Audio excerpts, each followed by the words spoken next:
I was walking through my neighborhood the other day, just sort of looking around at the houses, the fences, people rushing to their cars.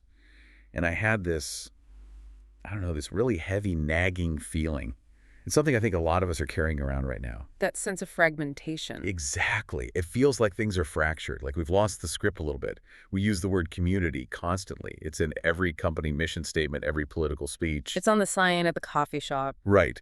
But it feels like that word is getting harder to define and honestly, even harder to actually feel. Yeah. We're all kind of in our own silos. It's the great paradox of modern American life, isn't it? We are technologically connected in ways our ancestors couldn't even dream of, yet sociologically, the data shows we're more and more isolated. We're looking for a blueprint. We are. We're looking for how to live together, how to find that e pluribus unum out of many one, but the old maps we've been using, they don't seem to lead there anymore. That is exactly why I wanted to pull this specific research for today.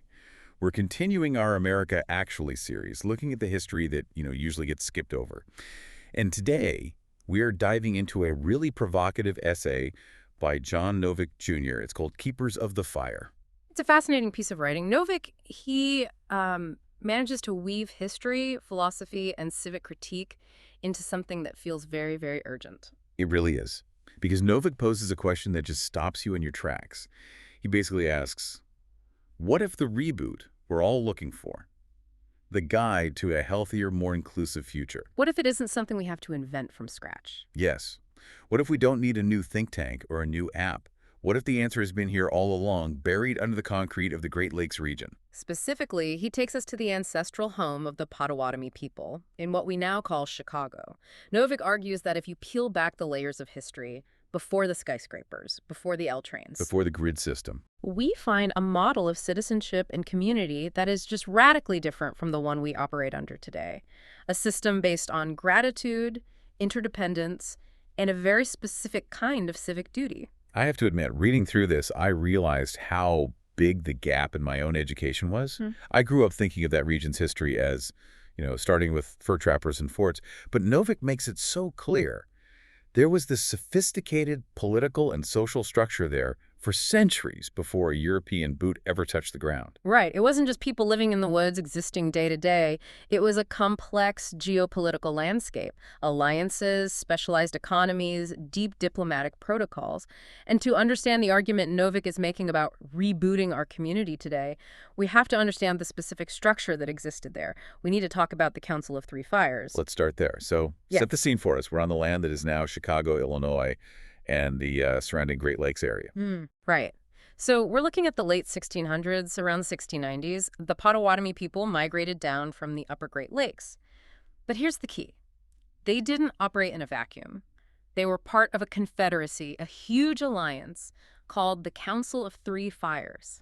And this wasn't just a military pact, right? Not just, we'll fight together if someone attacks us. No, it was much more integrated than that. Think of it as an alliance based on complementary skills and shared survival values. You had three distinct nations, each with a designated role. First, the Ojibwe. They were the keepers of the medicine. They held the spiritual and the healing knowledge for the whole group. Okay. Then you had the Odawa, or Ottawa. They were the keepers of the trade. They managed commerce, negotiations, the movement of goods. And then the focus of our deep dive today, the Potawatomi, their title was Keepers of the Fire. Now, when I first read that, I was thinking literally, someone has to keep the campfire from going out. And you're not alone in that. But it's so much deeper. In this context, the fire is a metaphor. It's the people, the culture, the continuity of the nation itself. As the keepers of the fire, the Potawatomi had the solemn responsibility of preserving the council's history, their traditions, the memories of their ancestors. They were the archivists, the historians, the spiritual anchors of the entire alliance. So their job description, so to speak, was to make sure nobody forgot who they were or where they came from. Precisely. And this is where the lesson on community really starts to come into focus. For the Potawatomi, this role wasn't just administrative. It was deeply intertwined with gratitude. And I don't mean gratitude in the polite, thank you for passing the salt kind of way. Right, it wasn't just manners. It was existential. They believed that acknowledging the past, acknowledging the gifts of the natural world, and acknowledging their neighbors, that was the mechanism that assured their survival. If you stop being grateful, if you stop remembering, the fire goes out and the community collapses. That is such a heavy concept compared to how we govern today. I mean, just imagine if we had that now. Imagine a Department of Gratitude and Memory in the federal government. It sounds almost funny to our modern ears, doesn't it? It does. Like, sorry, can't build that highway. The Department of Gratitude says we haven't properly acknowledged the ancestors of this land. Because we're so used to efficiency and speed and expansion being the only metrics that matter. But think about the stability that Potawatomi model creates. If your society is built on the idea that you take nothing for granted, not the water, not the land, not your neighbors, you just make fundamentally different decisions. You're playing the long game. You're playing the infinite game. You aren't trying to win the quarter. You're trying to sustain the fire for the next generation. You're ensuring the whole system continues. Which brings us to the inevitable conflict. Because you have this worldview, this Council of Three Fires model, clashing with the expanding United States government in the early 1800s. And this is where the story turns tragic. But it's a tragedy we really need to sit with to get the full picture. Novick points to the treaties of Chicago in 1821 and 1833 as the turning point. And we should probably clarify for you listening, when we say treaties in this context, It's not a handshake between equals, is it? No, we're using the term very loosely. In the 1800s, these were often instruments of removal, coerced under duress and the threat of force. Novick frames it perfectly.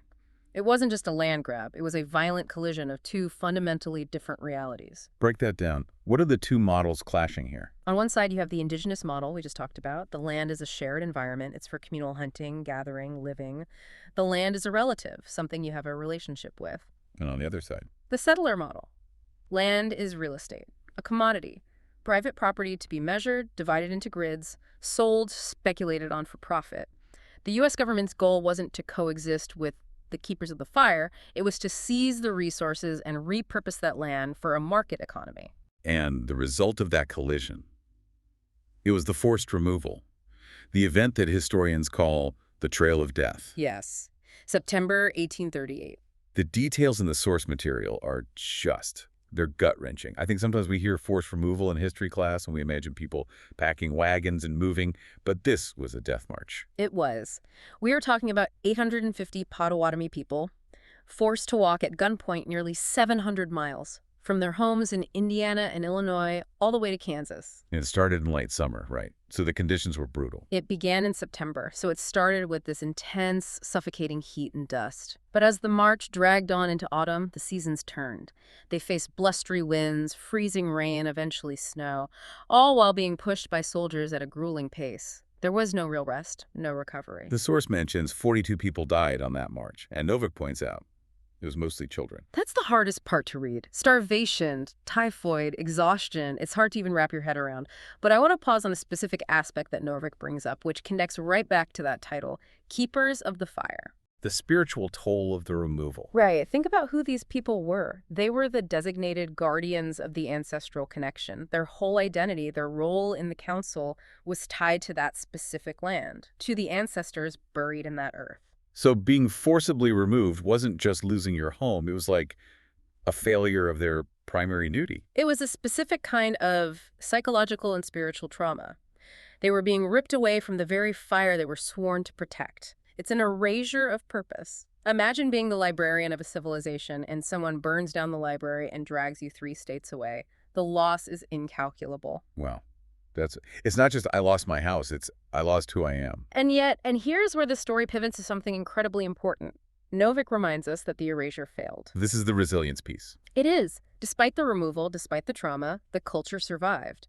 Chicago today has the Midwest's largest urban Indigenous population, over 65,000 people from some 175 different nations.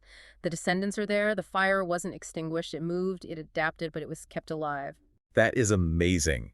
And it really sets the stage for the second half of Novick's argument. He doesn't just want us to look at this as a museum piece. He wants us to use it. And to do that, he broadens the scope to include another group, the Iroquois or the Haudenosaunee. Right. And he's careful to point out, because historical accuracy matters, that the Potawatomi and the Iroquois were not allies. Yeah, the source says they actually fought wars against each other. They did. Different regions, totally different language families. But Novick includes them because, despite being enemies, they shared this deep, fundamental community DNA, the same values. And this brings us to a concept that I think a lot of people might have heard of as a buzzword, but maybe don't fully get the depth of: the seventh generation principle. This is the gold standard of long-term thinking. The Iroquois measured their decision-making by a simple but profound metric. How will this action impact the next 7 generations? 7 generations. I mean, let's be real. In our current political cycle, we're lucky if we're thinking about the next 7 months. Sometimes the next 7 hours. Right. It's a stark contrast. But try to apply that. Imagine if every law, every corporate strategy, every zoning decision had to be justified to your great-great-great-great-grandchildren. Sorry, we can't drill here because in 150 years, it'll ruin the water table. Exactly. Or we have to invest in this education system now, even if it's expensive, because 7 generations from now, they will need these skills. It just completely changes the calculus of what success even looks like. It shifts from profit to preservation. It forces you to get out of your own immediate needs, which is, well, it's hard for us. But Novick ties this long-term thinking to this beautiful text called the Iroquois Thanksgiving Address. And just to be clear for you listening, this isn't about turkey and stuffing. No, not at all. This is also known as the words that come before all else. It's an oration used to open important gatherings, to set the table, so to speak. And the translation Novick shares it's just breathtaking. I have it right here. It starts, "Today we have gathered, and we see that the cycles of life continue. We have been given the duty to live in balance and harmony with each other and all living things." I want to stop you right there. Given the duty. Note the language. It's not a choice, not a lifestyle preference you pick up at a wellness retreat. It is a duty. And then it ends with this phrase that I think is the core of this whole deep dive. "So now we bring our minds together as one." We bring our minds together as one.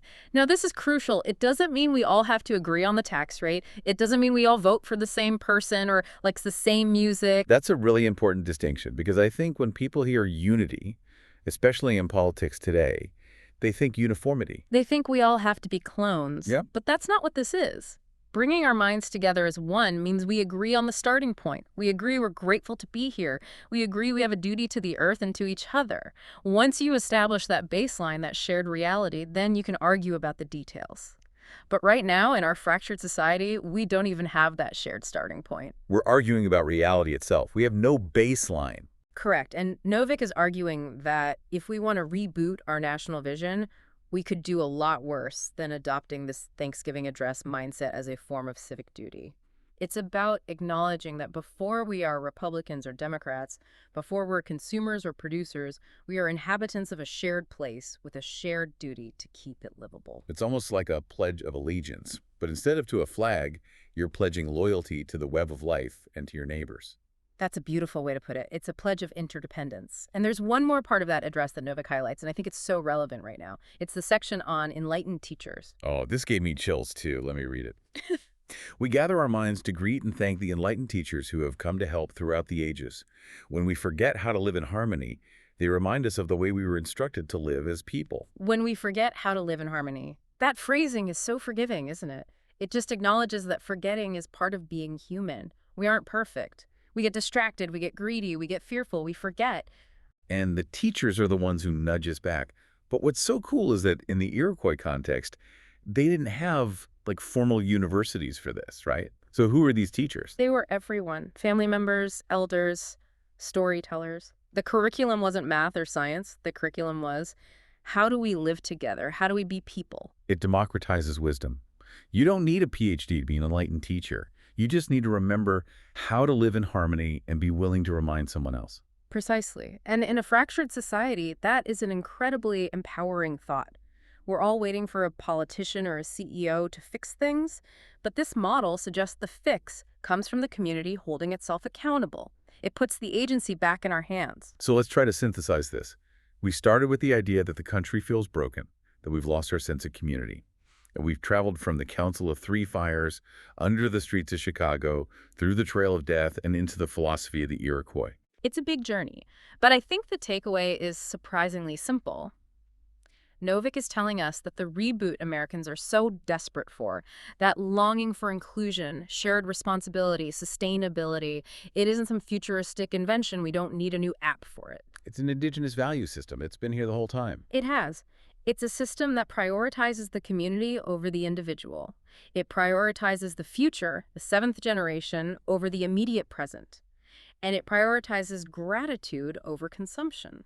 It's the difference between viewing land as real estate and viewing it as a relative, between a society of individuals fighting for their piece of the pie and a council of three fires, where everyone has a role to play in keeping the whole thing going. And that shifting perspective, it changes everything. How we treat the environment, how we treat the poor, how we treat our neighbors. If you view your neighbor as essential to the fire, you treat them differently than if you view them as competition. I keep going back to that phrase, keepers of the fire. We might not be Potawatomi, but in a way, if we live here, if we're part of this community, aren't we all responsible for tending the fire now? I think that is exactly the question Novick wants us to ask. If the fire is our shared humanity, our shared history, and our future, then yes, we are all deputized as keepers, and we can't let it go out. So here's the thought I want to leave you with today. We talked about the enlightened teacher, the person who reminds us how to live in harmony when we forget. Right. If we are all responsible for the community, then that means we are all teachers. So ask yourself this: what specific lesson about living in harmony are you teaching the people around you right now? By your actions, by how you talk to the cashier at the grocery store, by how you handle a disagreement online. If someone was watching you to learn how to be a human being, what would they be learning? That's the ultimate question. Are you reminding people of the way we were instructed to live? Or are you helping them forget? Heavy stuff, but important stuff. Thanks for diving deep with us today. Always a pleasure to explore these histories. We'll see you next time. Take care of each other.